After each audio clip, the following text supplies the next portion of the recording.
ओंकारेश्वर और मामलेश्वर जी के दर्शन करने के बाद हम लोग निकल गए हैं बगलामुखी शक्तिपीठ के दर्शन करने के लिए, जो कि यहाँ से 4.5 घंटे 196 और 7 किलोमीटर है। और बस अब वो एक बहुत ही शक्तिशाली शक्तिपीठ माना जाता है माता रानी का, तो वहाँ हम दर्शन करेंगे। उसके बाद हम उज्जैन महाकाल के दर्शन के लिए जाएंगे। आज रात हम वहाँ स्टे करेंगे और हम कोशिश कर रहे हैं कि हमें उज्जैन की भस्म आरती देखने के लिए भी मिल जाए। तो देखते हैं, बाबा अगर भस्म आरती में हमें सम्मिलित कराना चाहते हैं तो ज़रूर होगी। और बस कोशिश करते हैं, अगर मिल गई तो आज रात को हमें फिर जल्दी 12-1 बजे वहाँ पे जाना होगा। तो जैसा भी होगा वो आपको मैं आगे बताऊंगी। तो पहले हम अपना रास्ता कवर करते हैं शक्तिपीठ का। हाँ, तो अपडेट कुछ इस तरीके से है कि पहली बार जो बगलामुखी शक्तिपीठ हम लोग जा रहे हैं, तो एक्चुअली ये शक्तिपीठ नहीं है, ये सिद्ध पीठ है, क्योंकि यहाँ पे बड़े बड़े सिद्धियां हासिल करने के लिए होम या हवन कराए जाते हैं और यहाँ पर लाल मिर्च के हवन होते हैं। तो पहली बात कि हम लोग जा रहे थे शक्तिपीठ जो मेन है, और हम लोग आ गए हैं ये आप जैसा कि देख सकते हैं टिटोरिया क्षेत्र में, जबकि हमें जाना था नलखेड़ा में। तो बट क्योंकि हमें नहीं पता था, हमने गूगल पे लगाया और जो हमें फर्स्ट लोकेशन मिली वो हमें लगा यही होगा, तो वो था टिटोरिया में, जबकि टिटोरिया में नहीं है। आप जब भी जाएं तो आप नलखेड़ा में जाएं। तो हम लोग बस यहाँ आ गए, बट ठीक है, यहाँ भी हमें देवी माँ के पहले दर्शन करने थे शायद, तो अब हम यहाँ देवी माँ के दर्शन करते हैं। और ये एक इतनी खूबसूरत जगह है, जैसा कि आप देख सकते हैं, चारों तरफ हरियाली है और प्लेन एरिया है, मतलब कहीं कोई बिल्डिंग कुछ नहीं है, खेत है, दूर दूर बस खेत है। और ये बहुत सुंदर जगह है। और दूर हमें एक जगह हिरन भी दिखा था वहां पे, और ये बहुत ही प्यारी, और पास में एक छोटा सा गांव था। तो फिर बहुत ही सुंदर जगह थी। बाद में पूछने पर यहाँ पे मंदिर का लॉक भी लगा हुआ था। बाद में 2 स्कूल के बच्चों से पूछने के बाद हमें पता चला पंडित जी आने वाले हैं। तो 10 मिनट बाद वहां पंडित जी आए, तो वहां हमने मंदिर के दर्शन करे। ये भी बगलामुखी माता का मंदिर था, यहाँ हमने दर्शन करे और फिर हम यहाँ से वापस उज्जैन महाकाल के लिए निकल गए। हाँ, तो उज्जैन पहुंचते हुए रात में हमें लेट हो गया था, और साथ ही अपडेट ये है कि हमें महाकाल की आरती नहीं मिल सकी, क्योंकि उसकी बुकिंग आपको ऑनलाइन 3-4 मंथ्स पहले करनी पड़ती है और उसके लिए काफ़ी भीड़ रहती है। तो वो अरेंजमेंट हमारा नहीं हो पाया, और तो फिर हम रात को लेट भी हो गए थे, तो हम सो गए। उसके बाद नेक्स्ट डे हम अपने सुबह महाकाल के दर्शन के लिए निकल गए। कालेश्वर की कहानी जुड़ी है राजा चंद्रसेन के शासनकाल से, यानी कि द्वापर युग से। द्वापर युग में राजा चंद्रसेन, जो कि बहुत बड़े शिव भक्त थे, और उनकी प्रजा भी उतनी ही बड़ी शिव भक्त हुआ करती थी। एक बार क्या हुआ, एक बार दूषण नाम का एक राक्षस था, जो कि ब्राह्मण लोगों को धर्म कर्म यानी कि यज्ञ हवन जो भी वो पूजा पाठ किया करते थे, उन्हें करने से रोकता था।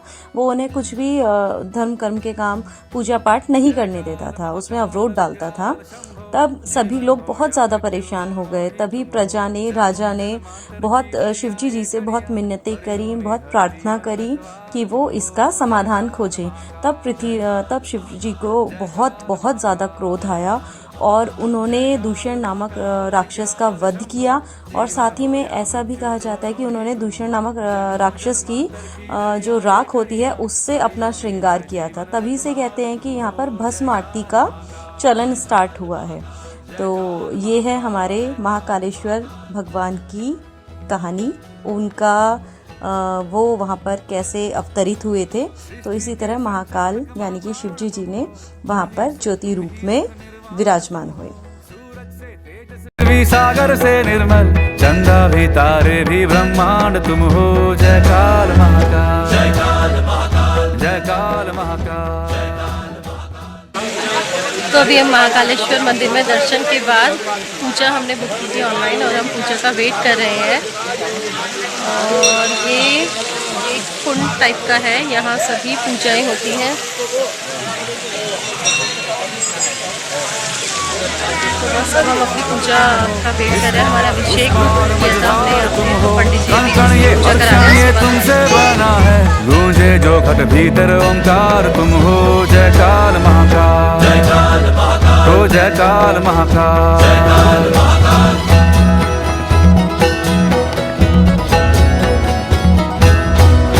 हिमालय के सर का श्रृंगार तुम हो।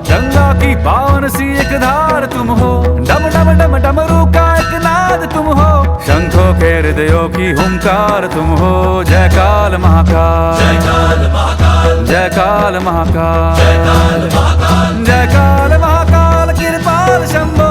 त्रिलोक व्यापे है तेरे चरण हो, तेरी कृपा हो तो जीवन प्रकट हो, तेरे ही कोप से सृष्टि भस्म हो।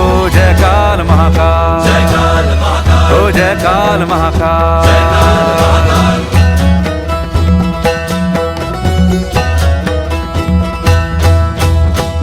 का मृत्यु का खेला रचाया, एक लाया दुनिया में एक भेजवाया। इंसान बेचारे ने आंसू बहाया, तेरा ये खेला समझ ही ना पाया, तेरा ये खेला समझ ही ना पाया। सोचे कि अपना कोई खोया गवाया, जो तेरा था वो जाकर तुझ में समाया, जो तेरा था वो जाकर तुझ में समाया, तेरा था वो जाकर तुझ में समाया, तेरा था वो जाकर तुझ में समाया। उज्जैन में महाकाल जी के दर्शन करने के बाद काल भैरव के दर्शन के लिए, लेकिन क्योंकि आज संडे है तो वहाँ बहुत ज़्यादा भीड़ होने वाली है। देखते हैं कि कितने दर्शन हो पाते हैं। और मैंने श्री का पोछू पहन लिया है, श्री ने उतार दिया था, मुझे बार बार संभालना पड़ रहा था। मैंने सोचा ही गिर जाएगा खो जाएगा, सोचा भाई पहन लेती हूँ।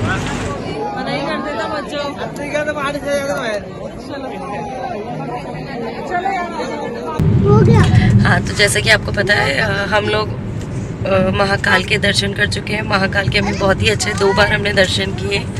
उसके साथ ही हमने सुबह की उनकी आरती भी अटेंड करी, हमने आरती भी देखी, जो कि बहुत अद्भुत आरती होती है। तो अगर आपको मौका मिले, अवसर मिले, तो आप ज़रूर महाकाल की आरती अटेंड करिएगा। और अब हम जा रहे हैं बंगलामुखी शक्तिपीठ दर्शन के लिए।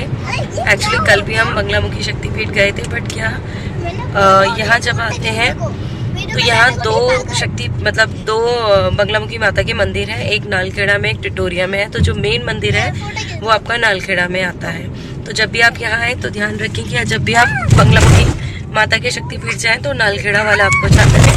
हम लोग टिटोरिया वाला कल गए थे, तो फिर हमें पता चला, तो आज हम मेन मंदिर जा रहे हैं। तो बस अब उसके रास्ते में अब थोड़ी देर में हम पहुँच जाएंगे, फिर वहाँ माता के दर्शन करते हैं।